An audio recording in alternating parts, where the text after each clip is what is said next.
Boa tarde, irmãos. A paz do Senhor. Como já anunciado, nós somos o Ministério de Dança Vida da Igreja dos Sagrados Filhos de Deus.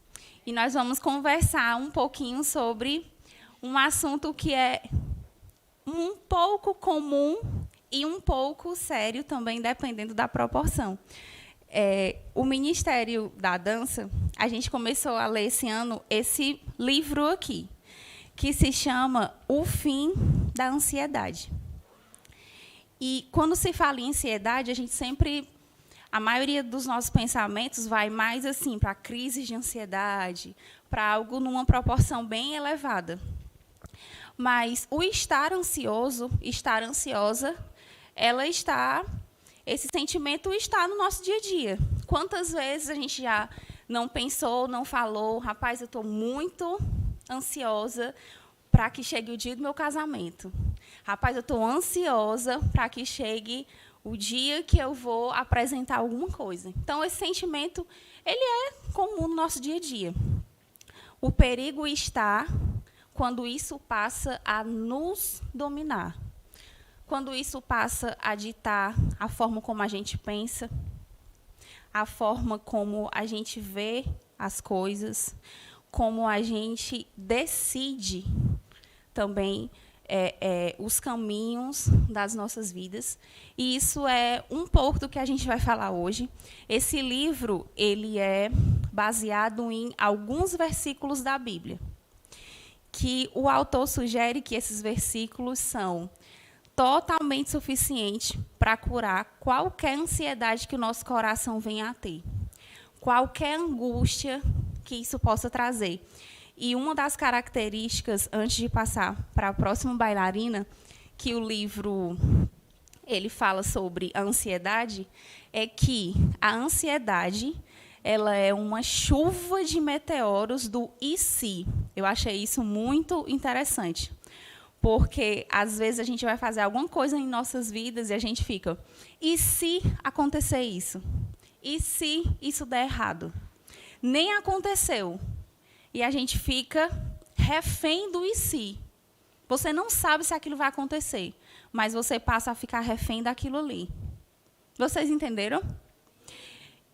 Eu quero passar aqui para a próxima bailarina, que a partir de cada menina que for falar, a gente vai falar a respeito dos versículos e como Deus nos ensina a curar isso no nosso coração. Amém?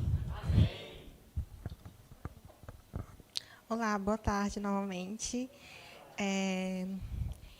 A minha parte, né, do livro ficou sobre o fim da como fazer com que haja esse fim da ansiedade. Infelizmente, né, a ansiedade, todos nós, como a Cris falou, a gente vai sentir, não tem como. Só que você tem que saber que existe aquela que é a doença mesmo, que faz com que a gente realmente pare qualquer coisa que a gente sonhe em fazer ou queira fazer pelo medo. E então é muito importante você saber se você realmente está ao ponto de estar doente ou ser uma ansiedade normal, porque todos nós sentimos ansiedade antes de fazer alguma apresentação, eu sinto ansiedade, mas é gostosa. É boa, porque eu tenho medo assim de realmente não de fazer algo errado. Então eu realmente me preparo muito. Mas existe aquela que é a doentia mesmo, né? Que você realmente fica incapaz de resolver qualquer problema.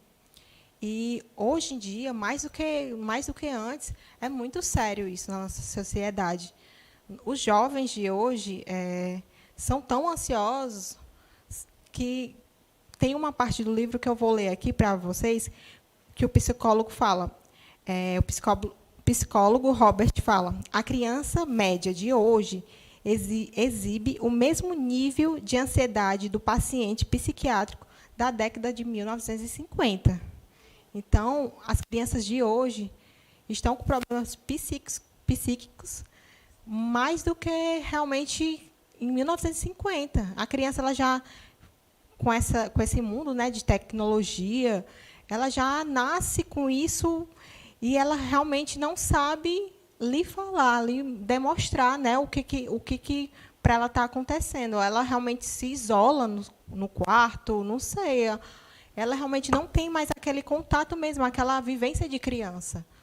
Então, realmente, é muito sério. Eu já passei por muitas vezes momentos de ansiedade, e eu posso dizer que realmente já até uma fase que para mim era uma doença. Eu realmente passei muitos anos da minha vida sem conseguir fazer o que eu realmente queria fazer. Muitos anos, eu perdi muitas oportunidades, de muita coisa mesmo. E eu ficava muito frustrada, porque eu não entendia direito, né? Eu não sabia como fazer com que chegue esse fim da ansiedade. E no livro que a gente lê, mostra que só há uma saída, né? A gente realmente tem que pedir, tem que colocar para Deus mesmo, colocar esse problema para Ele, porque Ele que vai poder resolver. E é isso, a gente tem que realmente saber que a ansiedade ela pode comprometer, ela pode fazer com que muitas pessoas gostariam, eu tenho certeza, de mostrar mais os seus talentos. Eu sei que todos aqui têm talentos.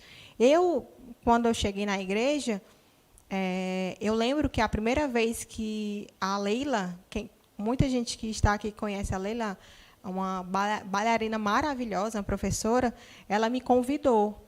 E eu realmente queria fugir, mesmo eu gostando muito de dançar.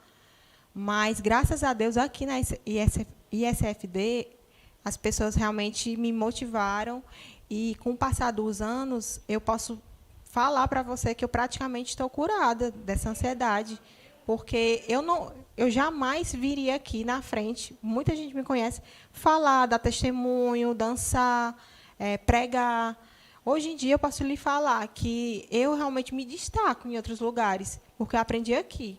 O pastor Orlando Júnior ensina muito bem a gente, muito bem. E ele olha nos seus olhos e fala, você tem que começar, você tem que ir, porque é assim que você vai conseguir superar isso. E amém, né?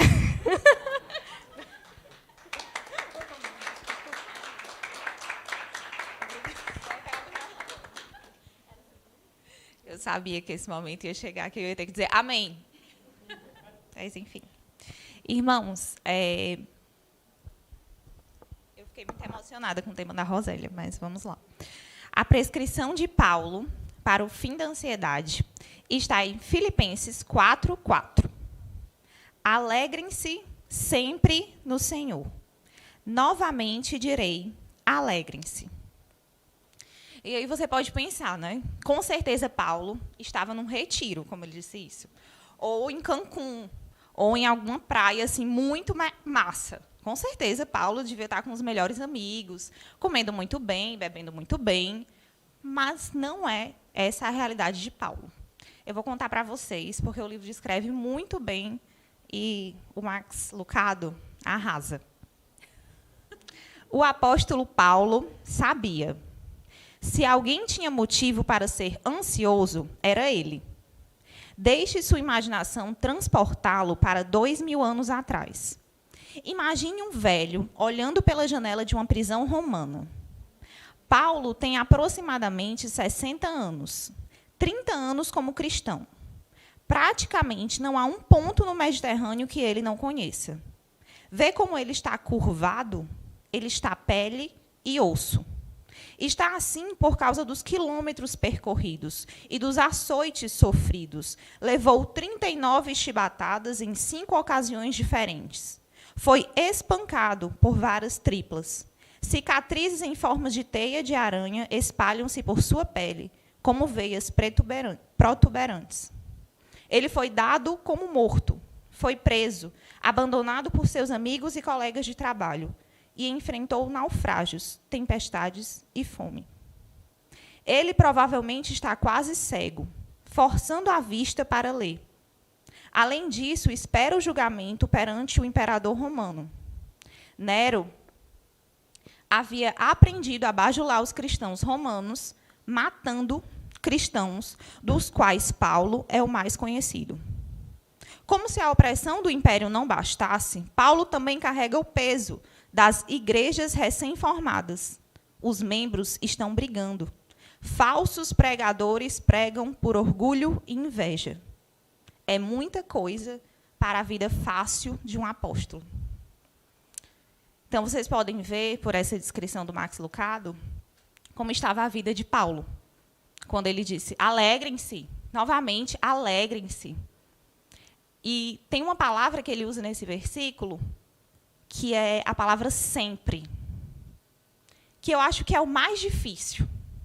Sempre. Sempre quer dizer constantemente. Não quer dizer só quando eu estou afim, só quando eu estou num lugar assim, maravilhoso, com pessoas maravilhosas.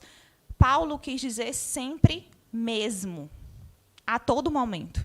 Luana, me diz uma coisa, como é que você acha que Paulo, preso, quase cego, mal, doente, chicoteado, estava dizendo, alegrem-se sempre?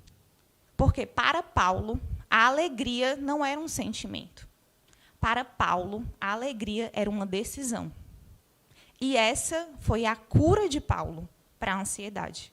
Decidir alegrar-se sempre no Senhor.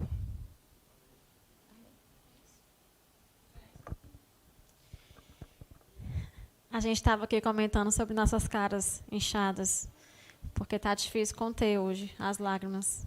Meu Deus. No 3º capítulo do livro, ele fala que é muito importante você conseguir identificar aquilo que te causa sentimentos ruins. No caso desse capítulo, ele fala sobre a culpa. Todo mundo sente culpa, ou todo mundo já sentiu culpa por alguma coisa, culpa porque aconteceu algo com alguém, culpa por isso, culpa por aquilo. E isso, consequentemente, causa sentimento ruim que vai ocasionar uma ação ruim. No caso do livro, ele fala que por uma culpa que ele não resolveu, que não foi resolvida, ele se embriagou, ele fez várias coisas da vida exageradas, de maneira exageradas. Várias coisas. E ele percebeu o quê? Que como a culpa dele não foi resolvida, ele se penitenciou. Ele colocou sobre si regras, e mais tudo extremo. Para quê? Porque na cabeça dele ele estava mascarando aquilo ali, ele estava anulando aquilo ali, e, consequentemente, ele não iria sentir aquela culpa. Só que, quando ele chegava em casa, lá se vem aquela culpa de novo, aquele sentimento ruim de novo, aquele peso sobre as costas, novamente. E aí ele pensou, o que eu preciso fazer para que isso não aconteça comigo? O que eu estou fazendo de errado? E veio um ponto tão simples, que se todo mundo fizer isso, existe sim a cura da ansiedade. Que é você fazer o básico. O que é o básico? O básico é uma coisa muito simples. Como a Maíra falou no tema dela, que Deus habita em mim, no meu coração. O amor de Deus está dentro do meu coração. Ou seja, eu tenho acesso a isso. O básico é eu pegar esse amor de Deus no meu coração e usar. E deixar Deus agir em mim. Entregar todo o meu pecado, entregar toda a minha culpa, toda a minha dor nas mãos de Deus. Entrega os teus caminhos ao Senhor, confia nele e ele tudo fará. E você pode muito bem falar, entrega a tua culpa ao Senhor, confia nele e ele tudo fará. E lá no finalzinho ele fala assim, fazendo isso, você verá que não precisa ficar ansioso por coisa alguma, porque a culpa agita a alma, mas a graça de Deus acalma. Uma coisa anula a outra. Então, você tem plena capacidade de identificar aquilo que está te causando mal. Identificando aquilo que está te causando mal, não precisa de muita burocracia, apenas fazer o básico. Uma vez estava conversando com o Lucélio. Lucélio, para quem não sabe, Lucélio ele está se formando em educação física e trabalha dentro de uma academia. E eu falando assim, Lucélio, as pessoas quando vão fazer um treino, inventam, fazem agachamento tipo isso, tipo aquilo, sobe o livre, cabeça para baixo. Mas o básico funciona. O básico, ele sempre vai funcionar. Você fazer um agachamento perfeito, ele vai funcionar melhor do que aquele agachamento que você fez, que você viu lá nos Estados Unidos. O básico vai funcionar. E o básico no livro que fala é isso. É você pegar tudo aquilo e esquecer. Simplesmente pegar a tua mente, o teu coração, tudo que está pesando aqui nas tuas costas e falar, meu Deus, toma e confia. E segue. A Maíra falou isso no tema dela. Eu entreguei e eu fui. E está tudo bem assim. Está tudo bem. E vai ficando cada vez mais melhor. Mais melhor, não mais melhor, tá? Entenderam, né?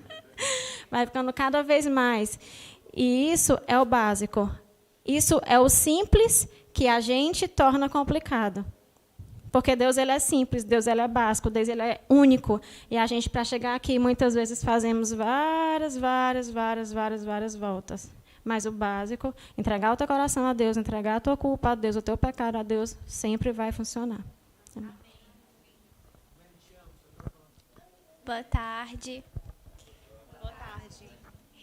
Eu fiquei também com o mesmo versículo da Luana, que é alegrem-se sempre no Senhor.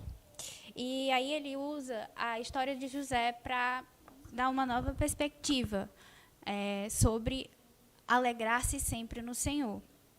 E acho que muitas pessoas conhecem a história de José, né? José foi vendido pelos irmãos como escravo, e mesmo assim ele não se abalou. Ele tentou chegar ao topo da casa de Potifar, e lá ele foi preso injustamente.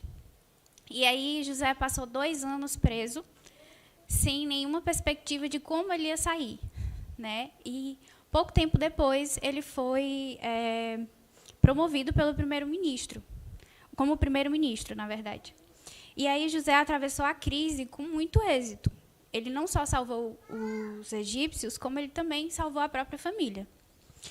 E aí o Max, ele faz uma reflexão sobre isso. Ele diz que José sempre manteve Deus no meio das suas circunstâncias.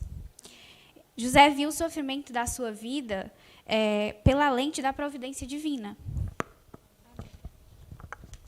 E a história de José, ela nos ensina que a gente tem uma escolha, né? A gente pode escolher nos render ao caos da nossa vida, deixar que as dificuldades tomem a nossa direção, ou a gente pode se inclinar para o plano perfeito de Deus. E aí ele utiliza um versículo que está em Romanos 8:28, e eu vou ler para vocês. A gente pode crer nessa promessa. Deus age em todas as coisas para o bem daqueles que o amam, dos que foram chamados de acordo com o seu propósito. Então, não interessa qual a situação que você esteja passando, você não está só. Deus tem um propósito para aquilo na sua vida, como a Maíra falou no tema dela, né? Às vezes a gente não entende por quê, mas tudo tem um para quê, né? Então, tudo tem um propósito. Acredite que aquilo ali vai te ensinar alguma coisa. Vai te fazer forte ou vai te dar uma chegada muito melhor do que você pode imaginar, porque Deus tem sempre o melhor para os seus filhos.